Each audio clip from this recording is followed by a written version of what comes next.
Hello, welcome back. I am coming to you from my sofa. Ooh, my dishwasher seems to have finished. That's exciting. So after this, I will be unloading my dishwasher in the very glamorous life that I lead.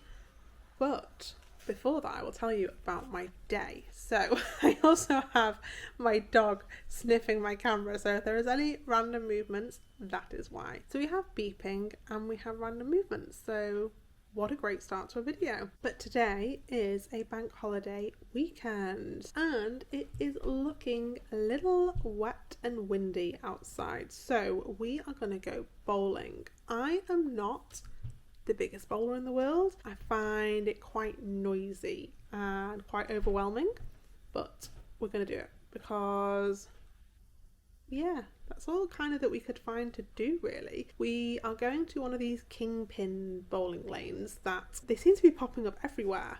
So there's a couple now in Manchester. We're going to the one at the Trafford Centre, and I don't know what bowling costs were like when I last went, but it was £11 per person. I thought it was £11 for the lane, but no, that is per person. So if you're doing a family of 4, I mean, you're looking at £44 plus a booking fee. But I mean, I think kids are slightly less, but still.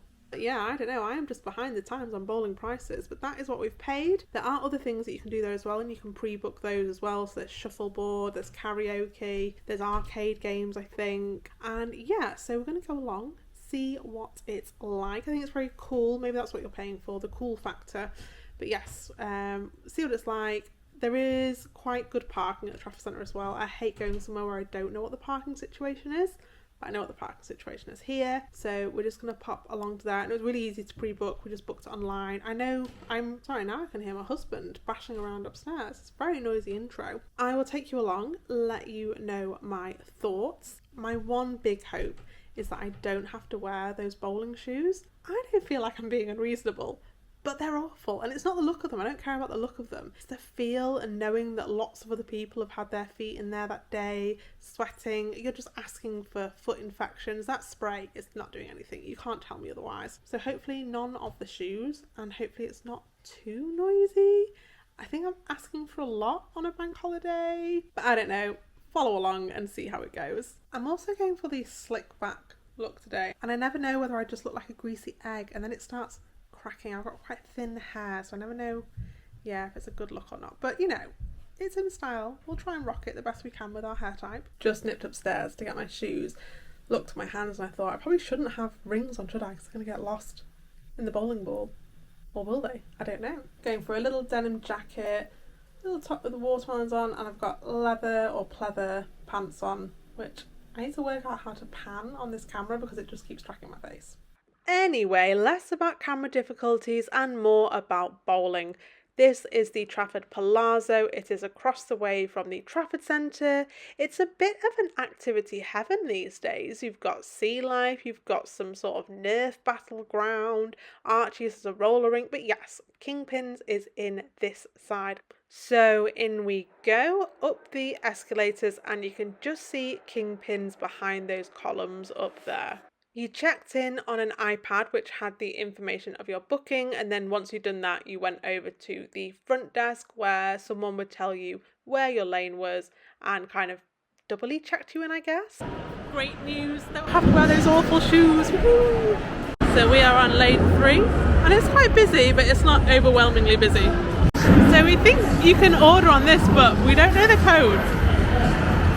Maybe it's somewhere. There is a little menu of cocktails and drinks and things like that. So it actually turns out that our iPad is broken. So Nick is just popping up to the desk to get some drinks, and yeah, away we go. You can order basically anything from there, I think, but I'm not sure about snacks. But drinks wise, cocktails, hot drinks, soft drinks, there you go. It's not too busy, but I think if it was busier it would be very, very overwhelming. There are bits for kids as well. They've got the little sliders that are good for kids to bowl with. You can put bumpers up. That's something you can actually do when you book as well. You can choose whether you have your bumpers up or down. Nick wouldn't let me have my bumpers up, but at the moment I'm winning, but let's touch wood on that. I literally did my first one and it went really well. Didn't go in the gutter, and now I'm definitely going to go in the gutter.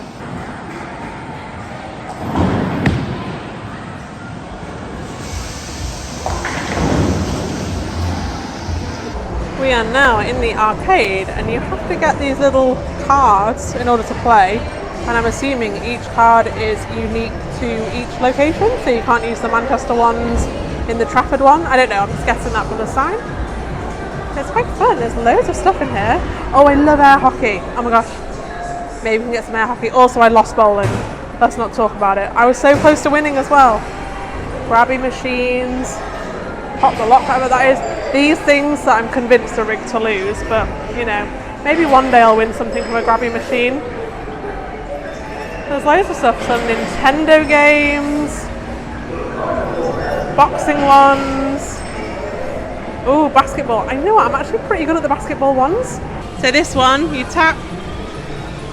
It says checking balance. Obviously this is a dead one, so it's no balance. But if you come over here, then you can see how much it is.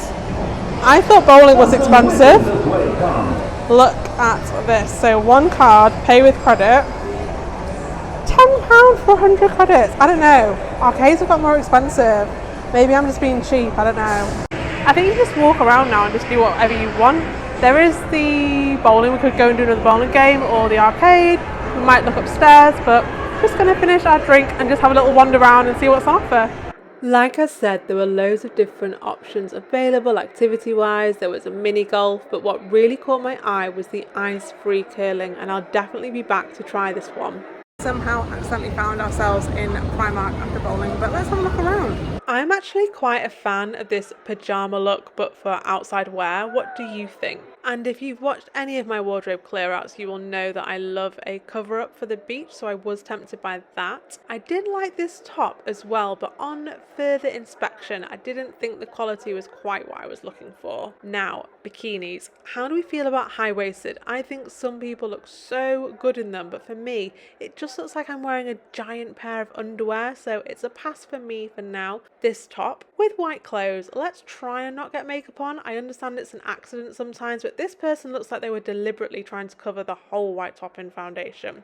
I'm going to Disney soon. Is this too short for Disney? Do they actually have dress code violations? Either way, I didn't end up getting anything because the queue was massive. But back to bowling. It was a really lovely day out, and definitely something that I would do again, price and all. We did also get a couple of drinks. I'll pop a little close-up of those, and they were really nice, and I just don't think I would have expected that from a bowling lane. What should I do for my next day out? Pop it in the comments, like, subscribe, do what you gotta do, and I will see you in the next video. Bye for now.